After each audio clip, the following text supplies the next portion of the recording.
Dia yang ngasih tahu kita. Kita minggu yang lalu juga udah rapat. Oh, udah rapat juga ya. Kita nginterview wartawan. Ya, sebenarnya tuh tekanan dari media tuh penting banget. Sangat. Ini udah tanggal berapa? Ini bagaimana?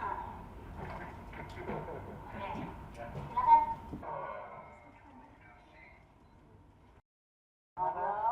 Kita optimis. Optimis ya. Optimis. Harus optimis. Optimis 2026 lebih baik lagi. Ya. Karena 2025 sudah bottom line. Di dalam outlook perekonomian media briefing hari ini, saya juga memberikan kesempatan nantinya buat teman-teman media juga mungkin bisa juga memberikan pandangan-pandangannya. Tentunya banyak sekali nanti yang sudah juga berkomunikasi dengan banyak pihak. Angka dari pemerintah juga sudah ada yang sudah ada terrefleksikan, dan mungkin kalau saya bisa bahasa pengusahanya tuh, we are optimistic but cautious. Jadi saya selalu bilang optimis dengan penuh kehati-hatian. Nah, kalau pada tahun 2025 ekonomi Indonesia menunjukkan resiliensi yang cukup solid dengan proyeksi pertumbuhan 5-5,2%, apakah ini akan tercapai? Saya rasa kita akan lihat nanti di kuartal 4 ya. Karena di kuartal ini biasanya yang menunjukkan selalu pasti akan lebih tinggi, biasanya di kuartal 4, karena tentunya ada Natal dan Tahun Baru, Nataru, liburan akhir tahun, dan ini akan membantu mendongkrak biasanya.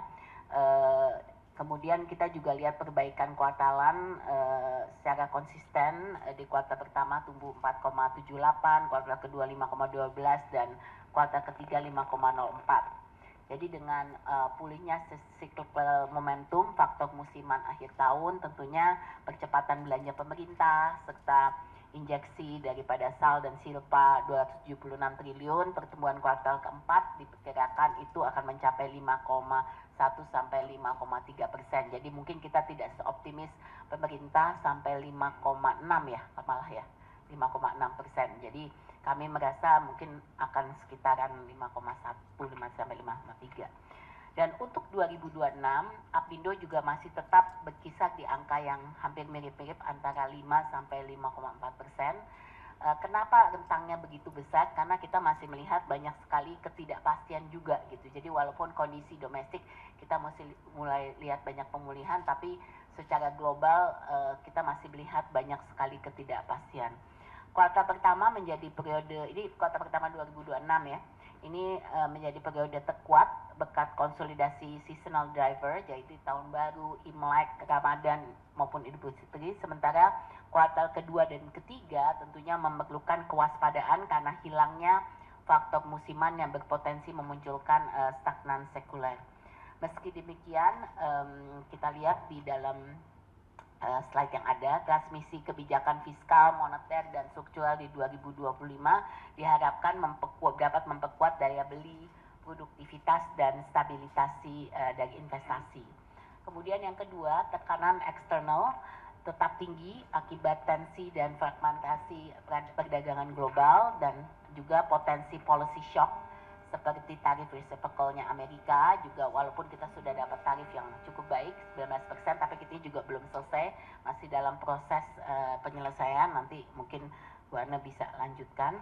Kemudian juga tensi Laut Cina Selatan, EU Deforestation Regulation, ini ada sedikit penundaan jadi kabar baik, dan Inflation Reduction Act dari Amerika.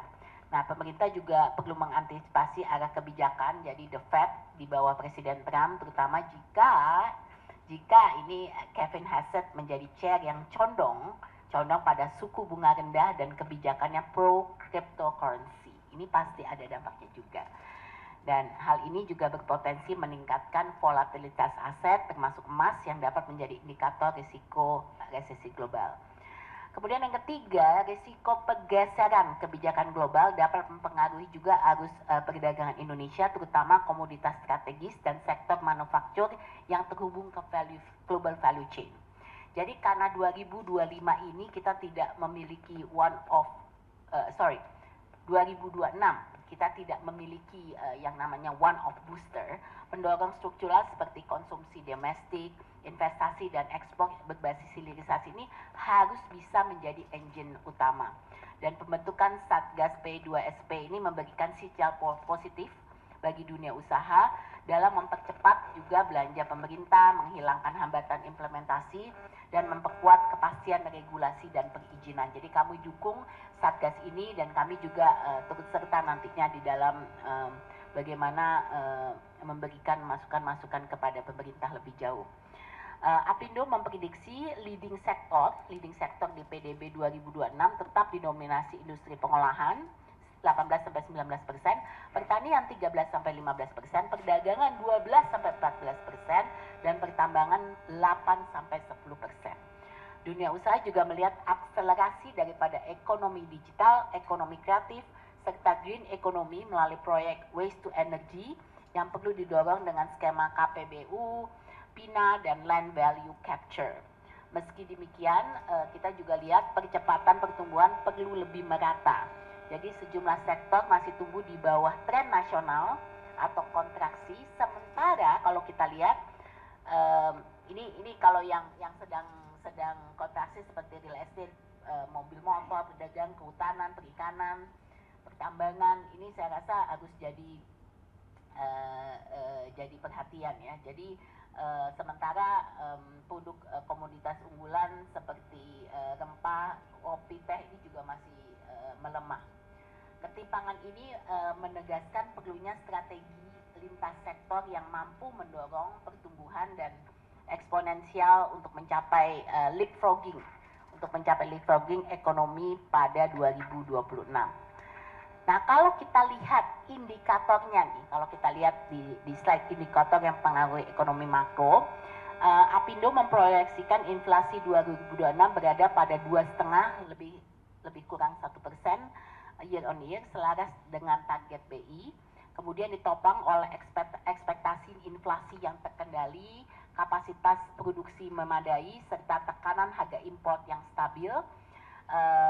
Kemudian inflasi volatile food juga diperkirakan akan tetap rendah berkat koordinasi dari TPIP, TPID, dan keberlanjutan program ketahanan pangan.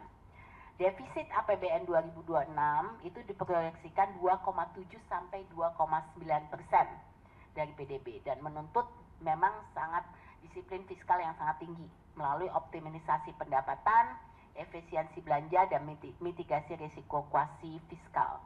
Agar juga kita lihat ruang respon tetap bisa terjaga, nilai tukar rupiah itu diperkirakan berada pada 16.500 sampai 16.900 per US dollar, mencerminkan tekanan eksternal yang tinggi seiring juga dengan lonjakan inflasi Amerika Serikat akibat kebijakan tarif dan potensi kenaikan suku bunga The Fed.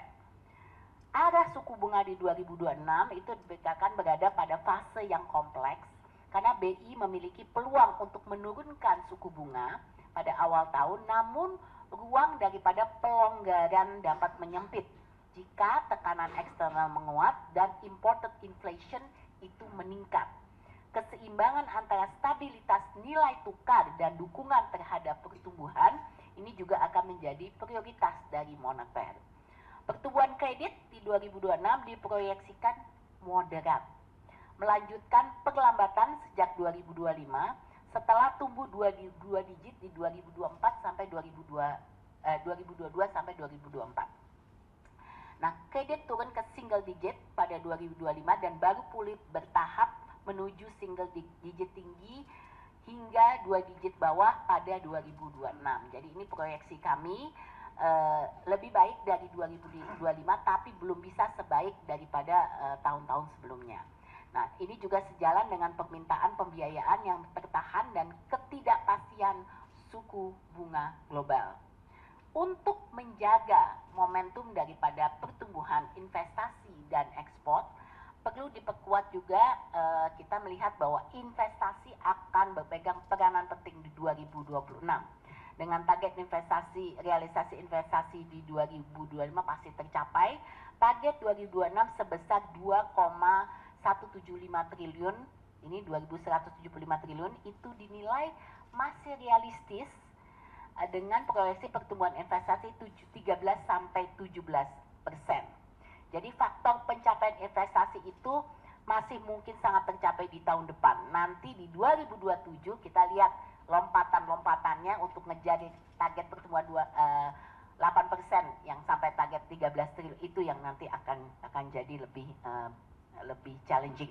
Tapi kalau untuk tahun depan saya rasa ini masih bisa sesuatu yang bisa dicapai, tentunya dengan keberlanjutan proyek-proyek strategis, dengan perbaikan daripada iklim usaha, serta juga dampak daripada hilirisasi. Pada sisi eksternal, ekspor juga mulai pulih sepanjang 2025 dengan pertumbuhan 3-14% year on year meski sangat fluktuatif. Saya mau menggarisbawahi fluktuatif. Pada 2026, ekspor perlu tumbuh stabil di 7-16%. Jadi kalau dia fluktuatif terus itu akan sulit, makanya kita perlu stabilitas dan di sini kita perlu tumbuh 7-16% year on year agar kontribusinya pada PDB ini menguat dan menjadi fondasi percepatan ekonomi nasional. Apakah itu mungkin? Kita lihat walaupun penyelesaian EU SIPA ini masih dalam proses ratifikasi ya, Indonesia EU SIPA, tapi ini akan menjadi nokak yang sangat membantu dalam pembukaan lebih banyak peningkatan pasar EU dan juga kita juga lihat penyelesaian daripada Indonesia, Kanada, SIPA dan lain-lainnya ini akan membantu dari ekspor market Indonesia. Mungkin Bapak itu sekedar kondisi makro keseluruhan dari saya.